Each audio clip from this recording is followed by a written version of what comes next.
You are listening to the Roberta Glass True Crime Report, putting the true back in true crime.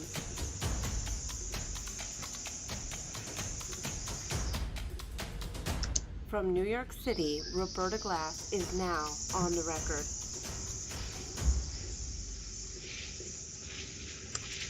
Well, welcome. I'm Roberta Glass, and you're listening to my True Crime Report. Today, Ghislaine Maxwell got arrested, and to speak with me about the arrest, the indictment from the Southern District of New York, is the great William Ramsey of William Ramsey Investigates. Welcome.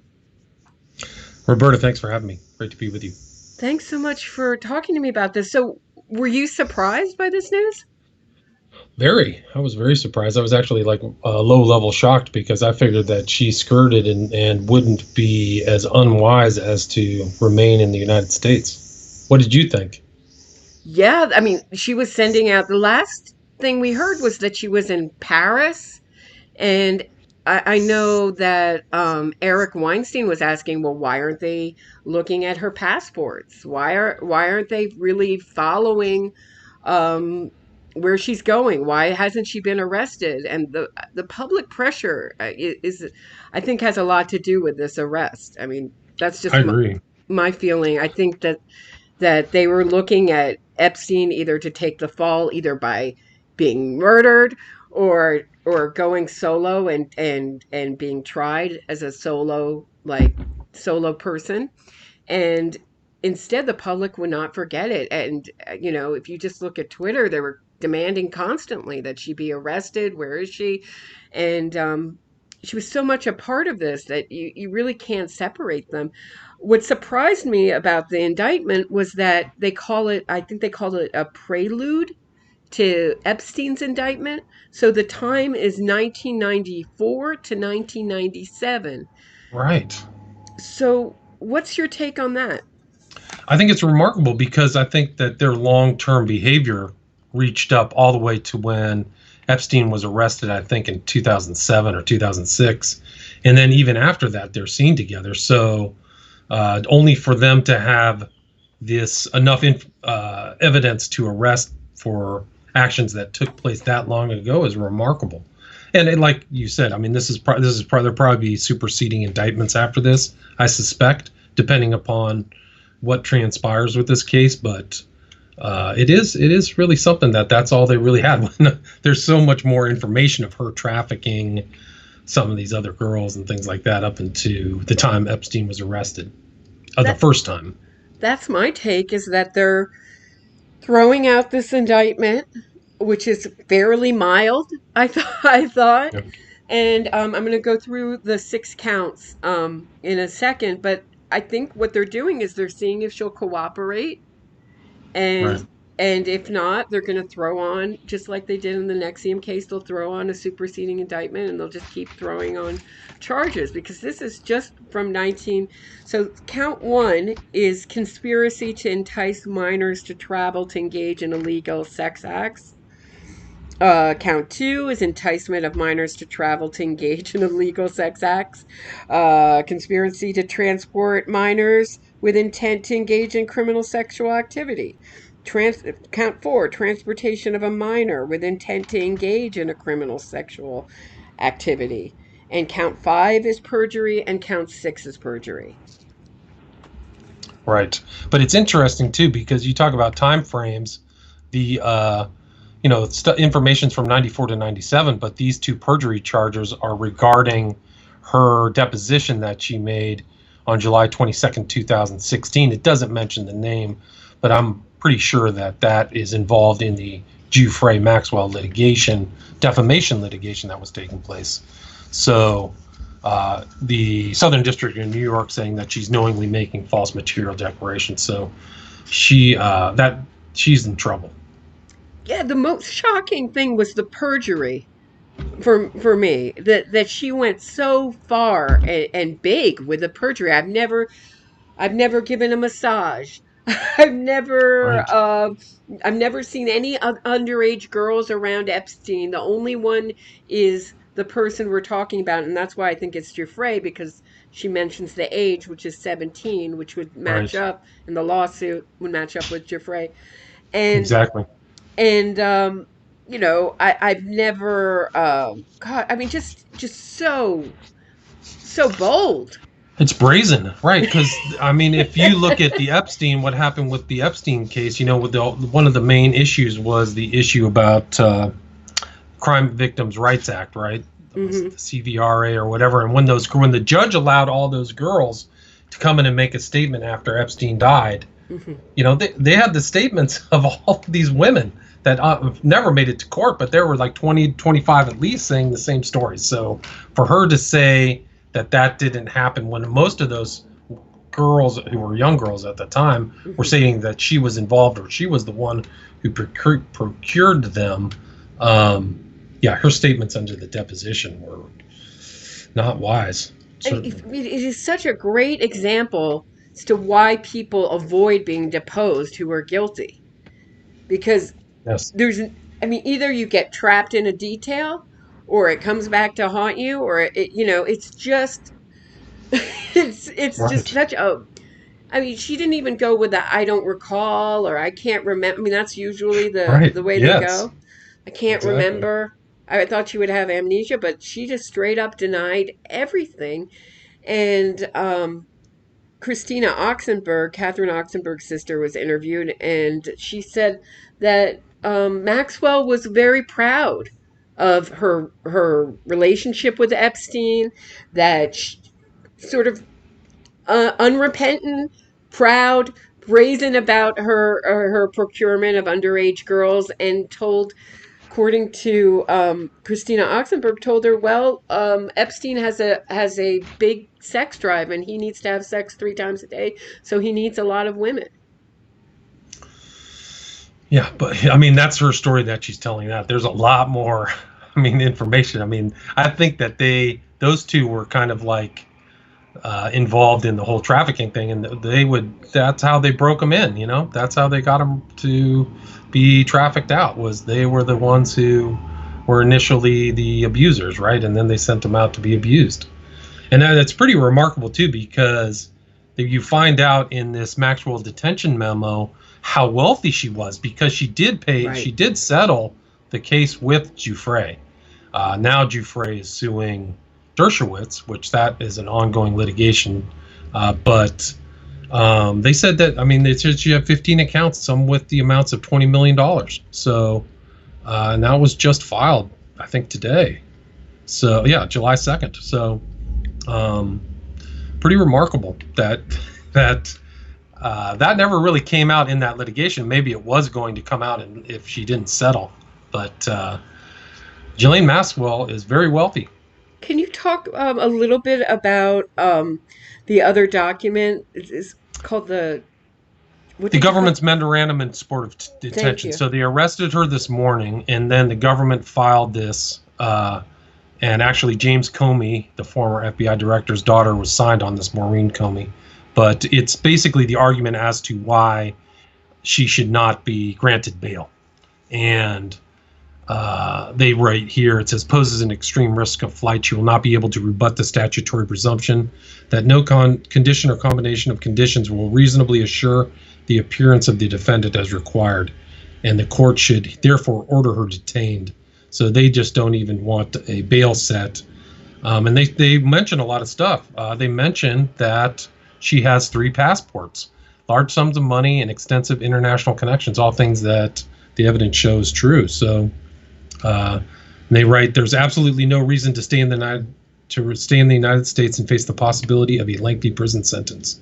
So that memo was filed today. Yeah. So when they say 3 passports, do they mean 3 passports like Epstein had with different names on them? Or do they all have her name on them? I'm not sure. I don't know. I don't know her. I know that she spent a lot of time in England, so she probably has a UK passport, meaning at least before Brexit, that means she has an EU passport, and maybe she has a US passport. So I don't know. I don't know which passports those are. Mm-hmm. But and they talked about her getting packages delivered, so I guess she would pretend like it was a gift and put another person's name on it and send it to her own Bedford, New Hampshire address, and her phone was listed under GMAX, I believe, and just sort of I mean, it doesn't look good when you need bail that you're hiding. That I mean, it shows Right. you're hiding that you're guilty and you're consciousness of guilt that you're hiding from the authorities. And Right. Well, she just to clarify, she is a naturalized citizen of the U.S. and remains a citizen of both the U.K. and France. okay, so that's what they mean. So that would be the three passports: The 3 passports. Correct. UK, France, and America. So, um, yeah, it just reminds me so much of when someone like Keith Raniere, was found in Mexico. When they Right. find you like that, it's not a good way to get bail. When they have to come knocking down your door, like everybody's been wondering where you are. It's not a good look. Right, especially when you're on some fancy property that nobody knows where you're at, hiding in someplace nobody's ever heard of before, which is Bradford, New Hampshire.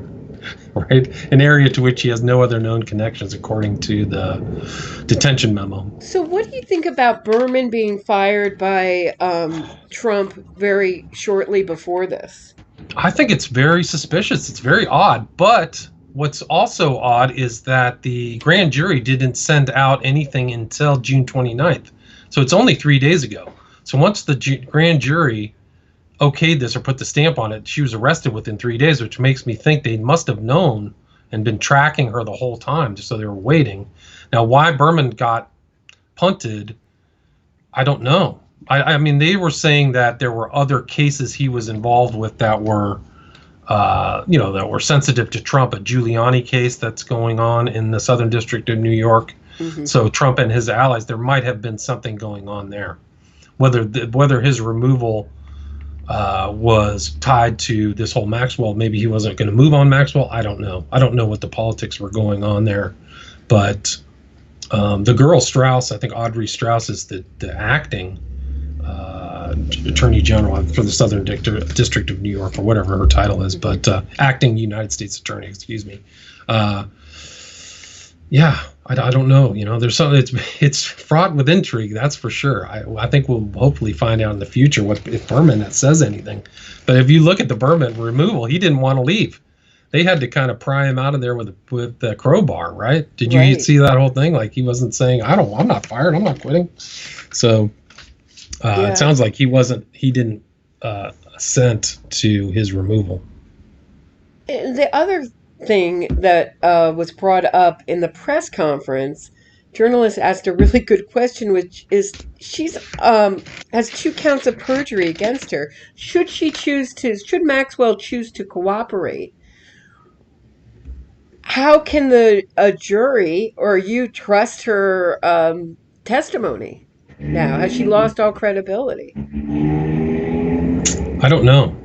I don't know if she's lost all. It depends if it comports with the evidence that they've collected now, which, I think that they write in this detention memo that they've collected so much evidence about her: flight records, diary entries, business records that corroborate victim accounts of events. So whether she flips and actually confirms a lot of that stuff, we'll see. Do you think she will flip? I don't know. I don't know what kind of deal they would make for her. I think in her situation, she'd be turning on a lot of people who wanted her trust. So I think if she flipped, there would be a lot of people who would be very, very, very angry. Yeah. I mean, imagine her. She's been operating since 1994, all the way till pretty much the present. So 25 years, a quarter century of intrigue. And I mean, her real story she would go down in history like one of the great female espionage operators, like Mata Hari or something like that. She's probably seen everything. I mean, she's mixed with all these celebrities, politicians, scientists, all this stuff. Who should be most afraid today with Maxwell's arrest, do you think? I mean, I think if I was Alan Dershowitz, I would be sweating bullets, absolutely. So some of these people who are close to the core of that whole cabal, I think would be pretty nervous, depending upon what she decides to do, what her I'll be interested to see who her attorneys are, whether it's the same ones that represented Epstein. I don't know. We'll see. But what was it? Do you remember Weingarten? offhand who represented Epstein? Was it Weingarten? And there were two guys. Uh-huh. Weingartenstein. I can't remember their names offhand. Uh-huh. But they said that he was fine and he was going to fight the charges, right? So they contradicted the public, the statement that Epstein committed suicide. Well, I know from the Nexium case that the chances of winning against the Southern District of New York or the Eastern District of New York in a case like this is like 10%.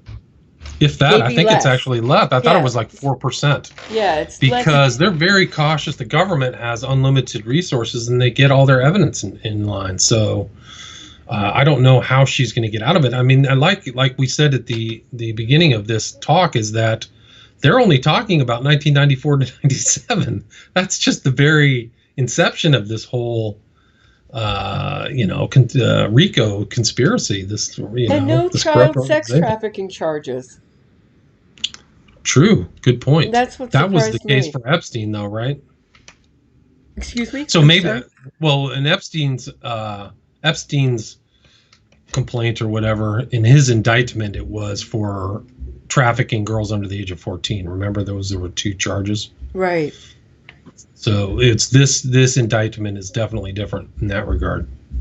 And they talk about in this indictment basically just a pattern that she would find these girls, befriend them, ask them about their school, their life, take them shopping or to the movies, and then start grooming them, like getting undressed in front of them, talking about sex, and then introducing them to Epstein. Like, it was very clear from the indictment that she had an MO that she followed with every victim. And they just mentioned 3 victims in the indictment, but it's very clear, very clear MO. And this is just in the beginning, so you can imagine. I know that Epstein's housekeeper said that in the 10 years that he worked there, that Maxwell brought in over 100 girls for Epstein. He saw. Yes, so. And Farmer said the same thing. So the farmer who was in Ohio said that she saw over 100 people, like kids and stuff, that she doesn't even know where they went. And she was one of the first people to see the whole operation, really at its, beginning, its gestation. And it's interesting that you say that, because in Virginia Giuffre's biography, she talks about how she was groomed. She was actually abused by somebody else, believe it or not. She was abused by somebody else, cast aside, went to go work at Mar-a-Lago, and who walks up to her while she's like working at the pool? It's Ghislaine Maxwell. Talked to her, found out about her, found out that she wanted to be a massage therapist, and there you go. Mm-hmm. So Maxwell's like, "Oh, I know somebody who likes massages. We can help you." And that's how the grooming started, Right. And then eventually it was her. I mean, according to Giuffre, it was her and Epstein together took her aside at the Lolita Island or whatever down in the Bahamas and asked her they wanted her to have his baby. Right. So she was part of it. Yeah. So there's other facts that haven't been brought out. So I think that there's a lot of people sweating maybe just as bad as Epstein. So when Epstein got arrested. What I'm wondering is if she flips, are we going to just see the weakest people sort of turned over and exposed, and the important people and the important, most powerful people protected and kept, she'll keep a lid on those names? I don't know. I don't know how it's going to work out. I mean, I think that the fact that she even got arrested, to me, is somewhat surprising. I'm actually pretty surprised. But the consequences of now her being under arrest and not obtaining bail just means that they're really going to be serious about taking her to trial. I don't think that the MCC, the Metropolitan Jail down there, would want to lose another victim like that. Yeah, that they use Epstein, right? So are people going to let her either commit suicide or be suicided? I don't know. I shouldn't. But I think people will. I mean, if she ends up something, some misadventure happens, people are just going to be like, this is so corrupt. Even the Epstein death is super corrupt. So, Yeah, what do you? but if I Yeah, was her, she's probably sweating. The game, the game's over. She's not getting out of jail. She's not going to probably beat any of these charges. Certainly not the perjury charge. So that's probably 5 to 10 years right now. How old is she? 56, 58? something like that. Yeah, I think older. I mean, on the older side, right? I thought Yeah, 58. 58 sounds right. Yeah. Yeah. So, do you think she was just so in love with Epstein that this is what? I mean, she had to do to be partners with him, or do you think it was like two pedophiles meet and they call it love type thing? I don't think that's what brought them together. I think that they're involved in espionage. Absolutely. Uh So I huh. think that's a certain component of it. It's not just. I mean, I think the front is a front, and then behind it is gathering information on people, So getting compromised material, pictures, etc. So how does this work? If they are, and I think you're right. That's always been my theory, is that they're probably involved with the Mossad and the CIA. If that works, okay. So Well, we know that he was involved with the FBI because Mueller had something thing that said that Epstein was providing information to Mueller in 2008. Right? Do you remember that part of it? I don't remember it. Thank you Okay, for let me see if reminding I me. yeah, let me see if I can find that and dig that up. But it was let's see, it's the Federal Bureau of Investigation from September 18th, 2008. Epstein has also provided information to the FBI as agreed upon. Case agent advised that no federal prosecution will occur in this matter as long as Epstein continues to uphold his agreement with the state of Florida. And that was from rough date 9/11/2008. Interesting. Yeah, so So um, so it how all does that some work though? If they have intelligence secrets and they were part of I mean part of this was say entrapping different people in a honey trap, you know, blackmail, etc. How does that work when you have a trial or not a trial or an indictment like this? Well, I don't know if it's even a part. I don't think it'll be a part of this proceeding. I don't, unless her defense wants to bring it up. I don't think that the espionage aspect of this will be brought up because it's not really material to the criminal acts that they were involved in. And then in regards, I would think in regards to the indictment by the SDNY, because they didn't bring anything up in this indictment. They didn't bring anything up regarding espionage or blackmail. It was talking about the abuse of kids. So I don't think that will necessarily be a part of it, and I think that's a shame in a sense because I think that's the core component of what was going on in all these things. I mean, it's pretty clear that Epstein didn't even own the mansion that was in the Upper East Side of Manhattan. That it was Les Wexner's, and he sold it to him for $1, and the whole thing was wired up. And Virginia Giuffre said as much that there were secret rooms being manned by dudes she didn't know, looking at videos constantly. So it's like a James Bond movie. I mean, there's another one, Lex Wexner. I mean, where's Right, that guy? right. Good point. I mean, according to some researchers, he's really the key operator. He was the guy who recruited Epstein. And then Ghislaine Maxwell's dad, Robert Maxwell, super spy. So she knows how to be a triple agent, really. So you sell off something to somebody, good information, but you keep the core information to yourself. Like Robert Maxwell, not his real name, I think it was Abraham Laszlo is really his given name. Um, was involved in all kinds of shenanigans. Right. There's actually a really interesting in Robert Maxwell's FBI file. There's a lot of info because he started something called Pergamon Press. Uh-huh. Pergamon in Christianity in the Book of Revelation is where Satan's seat is. Like it Okay. references Pergamon, and it's actually was in Asia Minor or Turkey right now. But there is an article. Somebody is sending something to Prescott Bush, the scion of the Bush dynasty, and asking him about, hey, is this guy okay? What's going on with Robert Maxwell? What's his story? He wants to publish my scientific manuals. That's what the Pergamon Press really started out as, is a scientific manual publisher, and that's really how we got started. But it's interesting to see that even back then people were asking questions about Maxwell, and he ended up dead and off, what was it, Mallorca or something like that. He jumped off his boat or was thrown Fell off his on. boat, depending on.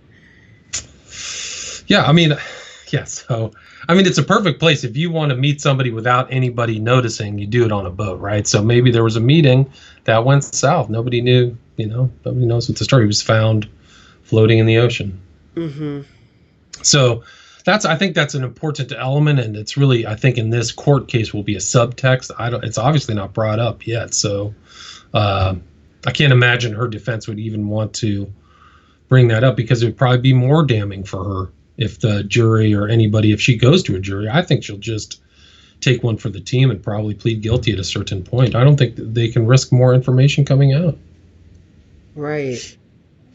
So yeah, I guess that's what my question is, sort of like a larger question is this a trial to satisfy is this indictment to satisfy the public and to close this up as seal it up as quickly and as possible?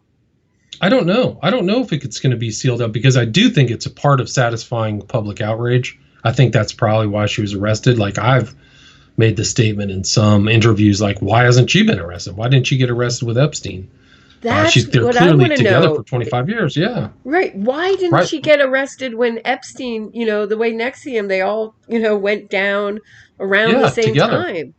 I mean, prosecuted by the Southern District of New York as well. So they had a totally different approach towards these two than NXIVM. So, and I think it's because Maxwell and Epstein have way more juice and way more connected, and there's famous people around them with, they used to have gravitas, maybe Dershowitz or whatever. So I think that they were probably gun shy. Right. I mean, doesn't it seem more it just seems more logical to me that they would be charged as co-conspirators.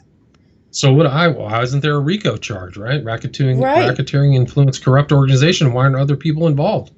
I mean, now that Maxwell and Epstein are now, why are these other people? Because you can read about all of these other individuals. I mean, you had 3 different girls in 3 different places. Farmer, I think her name was Ransom, and Giuffre separately said that, and in writing, there's 2 of them made affidavits that Dershowitz was around all the time and worked as a business partner. According to Giuffre in her biography, she said Epstein was in business with Dershowitz, not as an attorney. So, and he was served as an attorney in 2007, 2008. Mm-hmm. He was part of the defense team, but he's hanging around with Epstein. And Dershowitz is not as cleverly avoided those questions about how well he knew Epstein and how chummy they really were.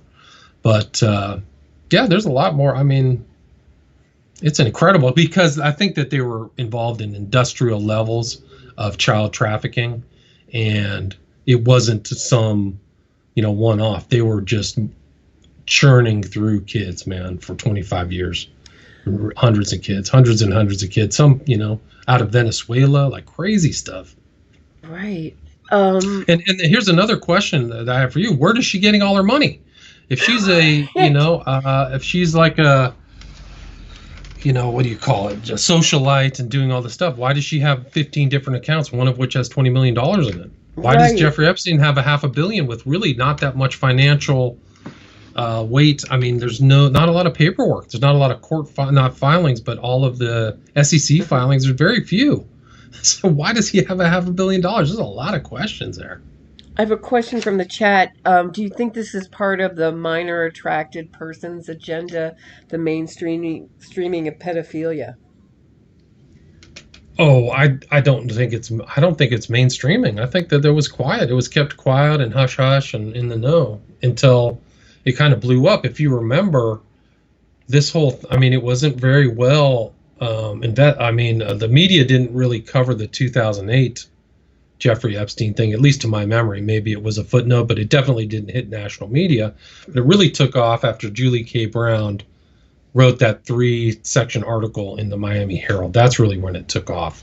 And there were other people investigate. Derek Brose and some of these early guys were definitely talking about it. But So to say that it's some kind of like this is normalization, Uh-huh. well, maybe amongst that class that clearly were operating at the highest levels of society. You know, that's not like they were.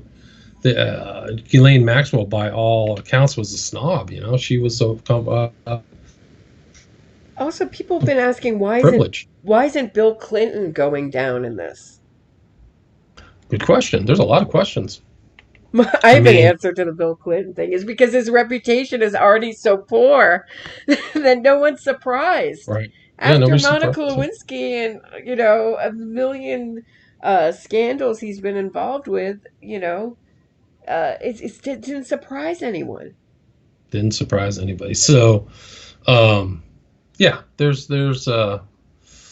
I don't think I don't think that that's really. I would look at Hollywood or some of these other people as normalizing that kind of map stuff, but I don't think people would want that public, This is a little off normalization. topic, but I mean, have you noticed on YouTube now that any kind of mainstream video, it reminded me of Brighton Beach Memoirs with the whispering of illnesses now, like pedophilia, those kind of words, abuse, sexual abuse are now all being kind of bleeped out of videos to Yeah, avoid no, the right, YouTube yeah, algorithm. yeah, Yeah.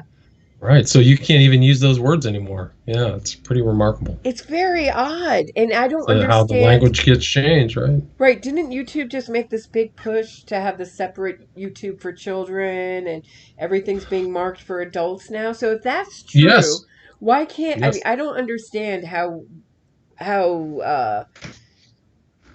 how these kind of words are getting flagged in the context that they're getting flagged and how that would be dangerous unless I start thinking in a conspiratorial way that they don't want us talking about these topics and why not, Right.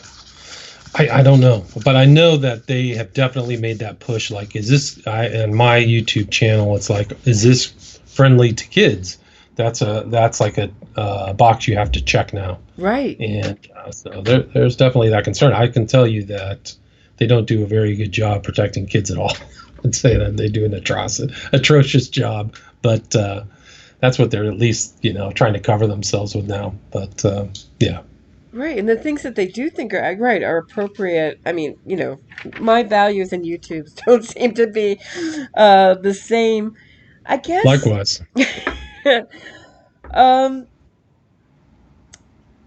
Another question: will she be deported?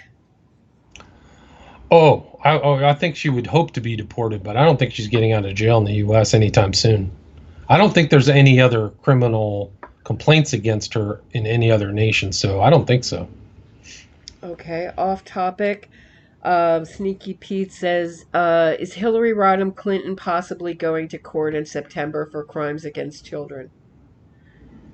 Not that I know. I haven't heard that. So do you think Have Biden is? you?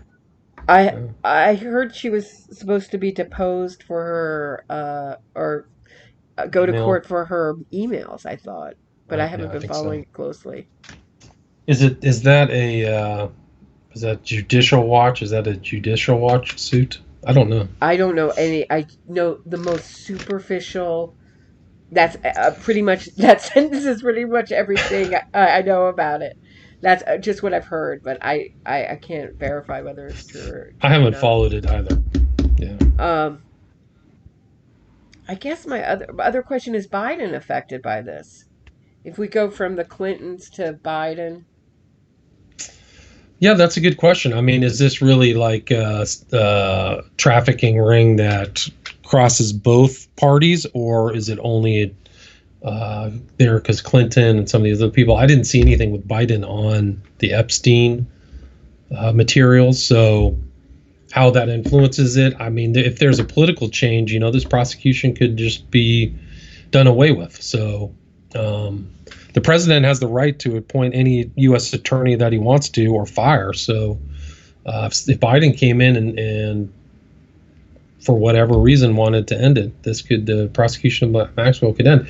The public would probably just go apoplectic. I think because I think that, like you said, the public opinion really wanted this to take place, or her arrest to take place, and prosecution. So, I mean, their crimes are grotesque. And I think they actually have worse crimes than even the record shows how far they were involved in organ trafficking, drug running, gun running, all that stuff. And it would explain their significant amounts of wealth. That's interesting. So, yeah, so you only saw part of it. A lot of the people who are talking are the girls who were abused, right? Mm-hmm. But there may be other things involved, and these guys are have all kinds of tendrils or tentacles all over. And there's stories. I think there was one about him meeting Epstein meeting with one gun runner. I remember reading that back when the story was much more hot last year. But I don't know the totality of that, and I don't know if some of those people will ever give testimony in a court of law. So. Well, it's like the producer Arnon Milchan movie producer got outed as a Mossad agent, and he was getting the director Sidney Pollack, right? He was in Eyes Wide Shut. Is that who I'm thinking of? Sidney, that's right. Yep, that's right. Into gun running. There's a big article about it. Fascinating. Right. Yeah, like, hey, Milchan was involved in getting nuclear, detonators for Israel. I mean, so these guys, they're operating on different levels. I mean, what's that? I mean, I think people always ask, well, why aren't these things out there? A lot of these things are out there. Yeah. I think people always say about conspiracies, well, somebody would have to talk, but a lot of times they do talk. Like, for example, just people aren't listening. Yeah. Right. I'm trying to think of the writers who wrote about the Watergate and Deep Throat. It was Woodward and Bernstein. Right. One of their kids, I can't remember, I think it was Bernstein's kid, went to summer camp and told everybody at summer camp who Deep Throat was. Really? Wow. It didn't didn't make it to the mainstream media somehow. I don't know. So it's like sometimes people do talk and either it gets in the press and it doesn't get picked up. I mean, look at the Cosby story. Look how long that was slept on. And look at Epstein. Wow. There's another perfect example where, it was out there. You were out there. A couple other people were out there following the story, but, and then it broke like it was a new story. Yeah. Right. I mean, I think people didn't know the enormity because even at first blush, it's like, oh, something funny's going on in Miami. And then you hear about the mansion in New York. Oh, something funny's happening in Miami and New York. Oh, and then this island, and you see part of that through like Crazy Days and Nights is reporting on all these celebrities down there. Mm-hmm. And then you hear about Santa Fe, New Mexico. And, it just goes on. And then you have these weird flights. And then they have a plane that you can, that type of plane that you can drop a ladder off the back while it's flying. Who in the world would want that unless somebody was trying to do drops? I mean, it's off the charts. These guys are involved in all kinds of stuff. So do you see a link between your research into Crowley and your research into Epstein? A little bit. There's a little bit of an overlap. I mean, pretty clearly, from that little temple that's on the little island of St. James, it's blue and gold and had like a statue of Horus and these other Greek gods on it, at least initially the hawk-headed god. And there's other stories. I mean, I think Giuffre said that Ghislaine Maxwell had a black cloak in her closet that she knew of, and all kinds of weird. I mean, it gets pretty dark if you read her biography. But yeah, I mean, there is something strange going on. There's definitely that patina of some kind of occultism these guys were involved in. I mean, how total it was, and it seemed like. Yeah, I mean, I think that the people that Epstein hung out with were like materialist, scientistical, Darwin types. Pinker, Krauss, these other guys that are fairly well known, and I think that's that was kind of his outlook. So, Dystopian Deep Dives is asking what do you think of the temple and the sundial? Right. So, I mean, there's that. There's a sundial on his property in Santa Fe. He was affiliated in giving money to, I think it was the Santa Fe Foundation, which was kind of like a think tank in Santa Fe, which if you go to their website, they have a friggin' monolith like from 2001 which I did a lot of research on, read Arthur C. Clarke and all this stuff, and kind of covered in Occult Hollywood, my documentary. I mean, there is definitely an overlap, and the problem is that people don't really sniff it out or look for it. But she said, I think that if I remember, Giuffre, when she was going down the secret corridor in between levels at his mansion, there was a statue of Pan, the god Pan, right? Oh. So you have all this, yeah. So how is that? Can you describe a little bit why Pan is significant? Right. So, I mean, in the occult, Pan is the representation. Like, you goes all the way back, but it's like Prometheus. It's like a representation of the devil, right?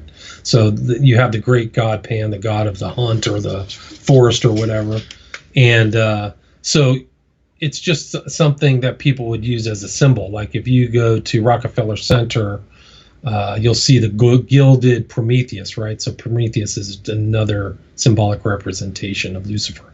And so, like Crowley wrote Hymn to Pan, that's probably his most famous poem, is Hymn to Pan. But, something Jack Parsons used to recite during rocket launches, and it's just a theme, I would say, in the occult, is this representation of the I think it's half man, half goat Pan. Mm-hmm. And what do you make of John Brisson says that Epstein had major connections to the scientific elite? Yeah, just like I said. So like Krauss, Pinker, I mean, he was definitely integrating himself. If you look at like those old pictures of him, he was at he was clearly integrating himself at these kind of like think tanks. Like I talked about this one in Santa Fe, but there was the Monterey one where, the Sergey Brin is there, Wojcicki or whatever you pronounce her last name, the head of YouTube is there. So he's mixing with all those. These guys are pictured together, and there's a lot of questions there. So I think that he was definitely trying. And we can get into Joy Ito in Boston at MIT, right? So he was giving money there. So he was integrating and corrupting and getting himself into these places. And I think Joy Ito actually had to quit because of his affiliation, and it seemed like he was covering for him. I don't remember that part of the story, but yeah, that integration into the scientific elite is there for certain. What do you know about Epstein's relationship with Bill Gates? Well, that's another good. He's pictured together, right? Uh-huh. But I think that there was the allegation is that he and Ghislaine Maxwell were acting as pimps for Bill Gates and set him up on a date. Well, if you want to call it a date, with like a mother-daughter Swedish pair. Uh-huh. Have you heard? Yeah. So, there's definitely some, and that's just another integration of, a techno-elite person is Bill Gates. And so, yeah. And Bill Gates just released that, or Microsoft just released that ad that got pulled. Right. With the witch. What, Abramovich? Abramovich, yeah.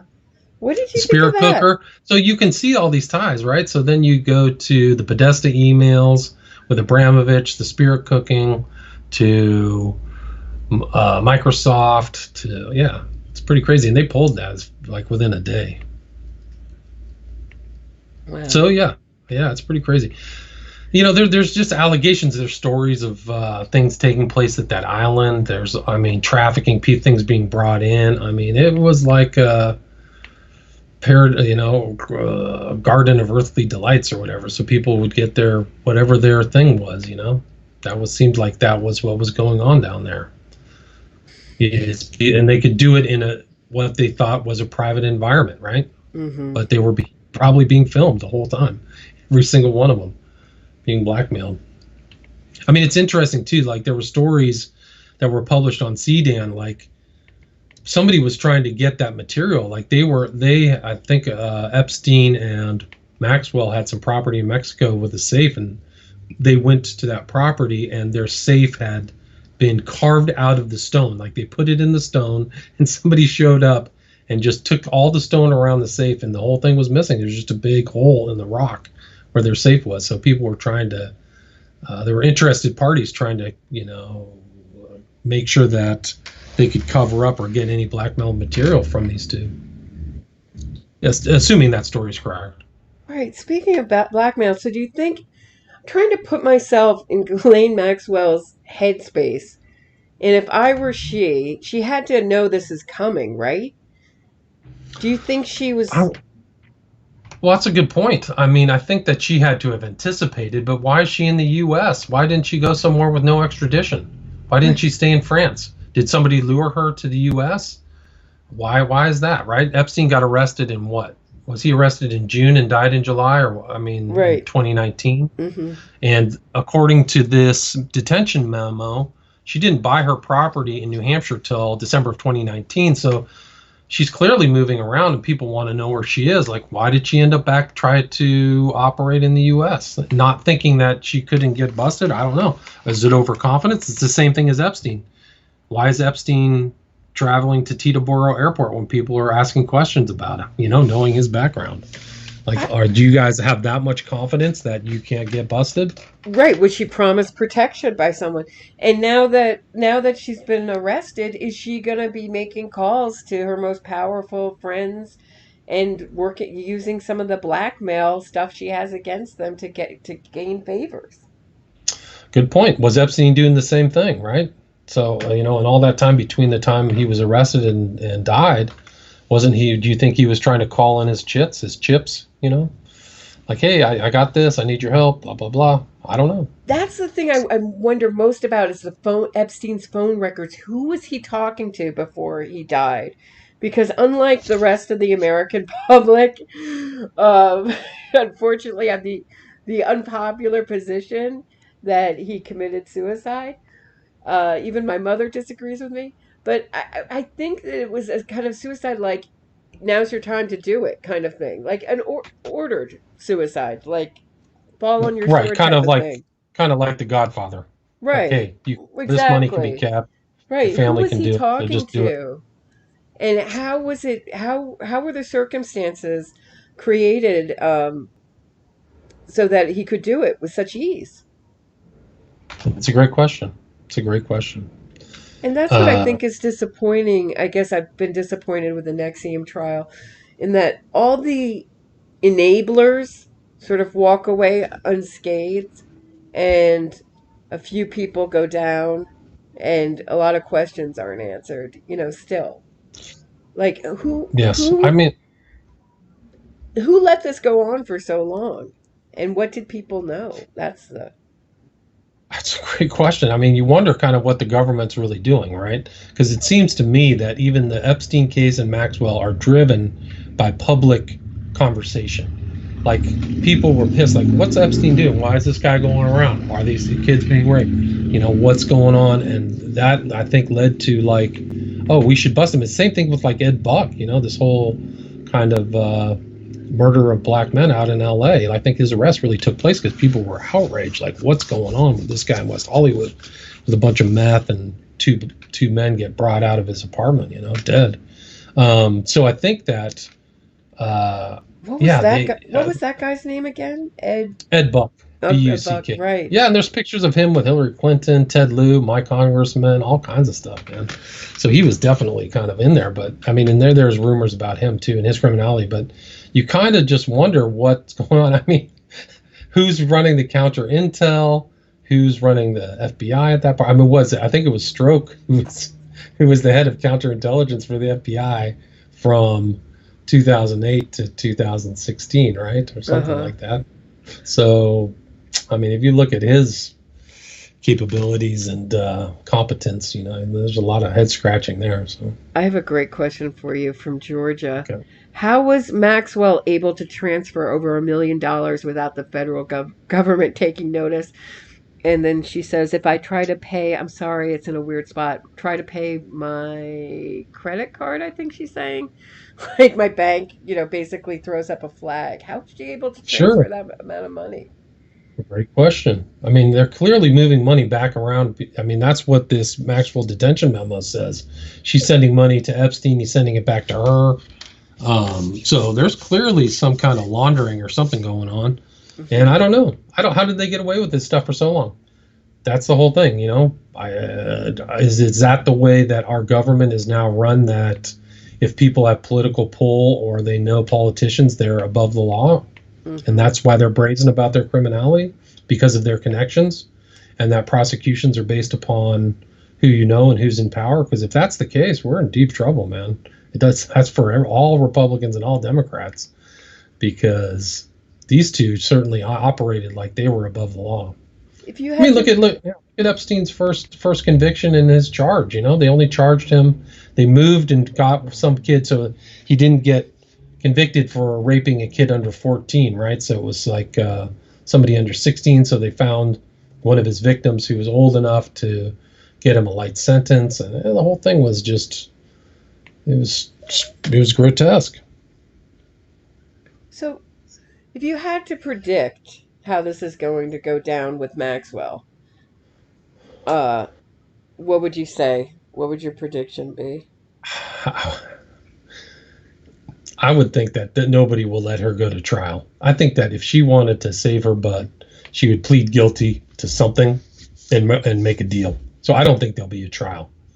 I think that she'll get the message that she should just plead guilty and go away.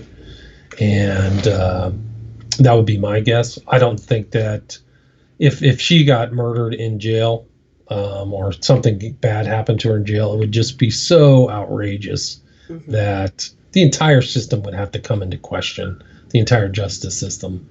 So I think that I would suspect her just to not go to trial, plead guilty to something, and, you know, end up in jail for 10, 15, 20 years and hopefully get a abbreviated sentence and get out. That would be my guess. I mean, it's so hard. There's so many unknowns in this that it's hard to predict. But if I had to predict, I would say that she's a very cocky woman, given that she lied, committed perjury in such a grand, blatant, huge way that I would think that she will wait until they come down with a second indictment and then cooperate. Yeah.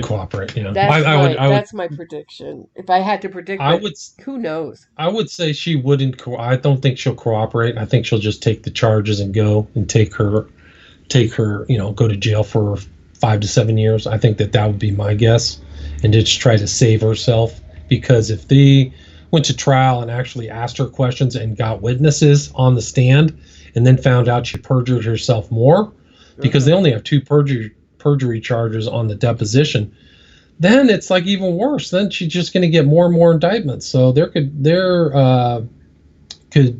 could just get worse for her, much worse. Like we said at the beginning, this is only 94 to 97. I mean, there's so much more evidence. So I think that she's going to just take one for the team. I think you're probably right. I mean, if she's she smart, was going to cooperate, who else would go down? Who would we be looking at? All the people who were associated with her. If she really wants to tell the truth, all those young girls that were kind of her, was it Sarah Kellen and some of these other people who were involved? I mean, you're looking at a racketeering, influence, corrupt organization charges. Like, these guys are in the know. They're involved in multiple bad acts, multiple crimes, transporting across international and state lines, federal, jurisdiction. It could be anybody involved, and people we may not even know, to be honest with you, that were really involved. That financing, who owned the boats, who facilitated all these things.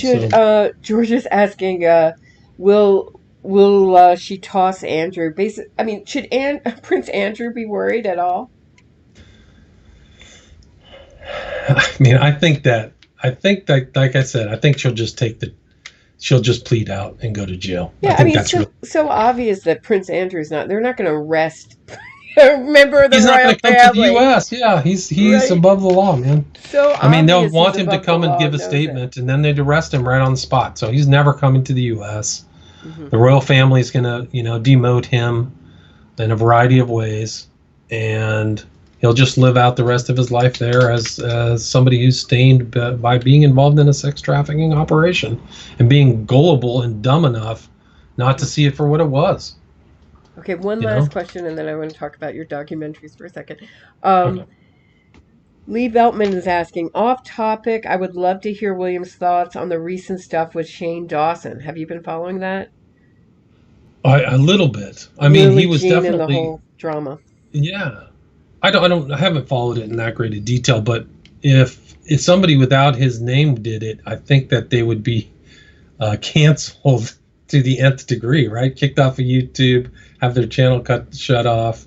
So I don't know why he got a pass or a buy for doing stuff like that, but I don't know what's the full story. I know he did something about Will Smith's kid, right? Like something Right. very He had sexual. all these old videos where he's doing blackface and he's constantly talking about pedophilia and doing videos where he's talking about basically molesting an underage boy, being his first gay. I mean, with music. So, Wow. I mean, But also, I mean, wasn't he gay? Isn't Shane Dawson gay? he's gay, but the video has him in drag as sort of like a 50s maybe housewife with a underage boy, clearly underage boy, baking On the him video. penis shaped cookies. Yeah. Wow. So Yeah, I, that's not good. Yeah, that's not good. I've always followed it because I've always been interested in the fact that these men on the internet rule the beauty world, you know. And so I was very interested that he could just, make millions of dollars selling makeup. Um, Yeah, I haven't really followed him that much. I don't know that much about YouTube influencers, but I can tell you if he wasn't making YouTube money, he would probably have been canceled, right? It's pretty shocking, I think. yeah, very. I thought he did something where did something about him wanting to have carnal relations with Will Smith's kid. Maybe that was a different case. Yeah, nope, that too.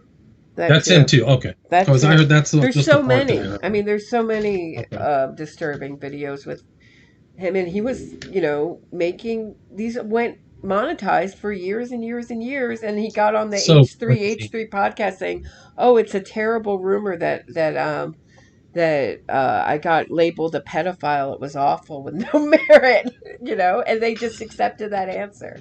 Like, okay, That's so crazy because I can't get any of my shows monetized and I don't even use coarse language and it's just all audio. It's crazy. right, It's a double standard. YouTube is off the charts.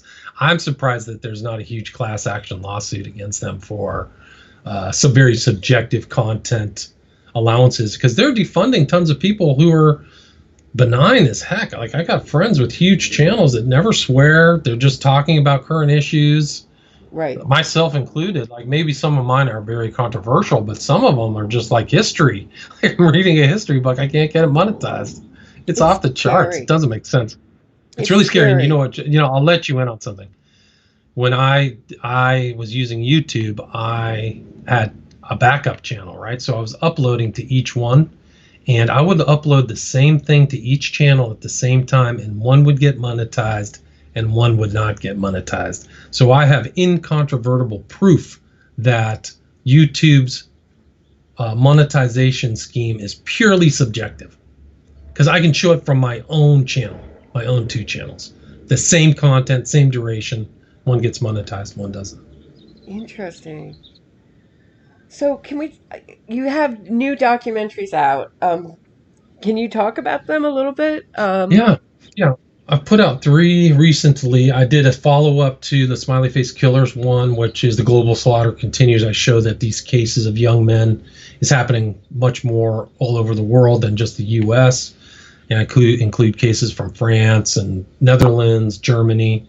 So that's these are all available on Vimeo.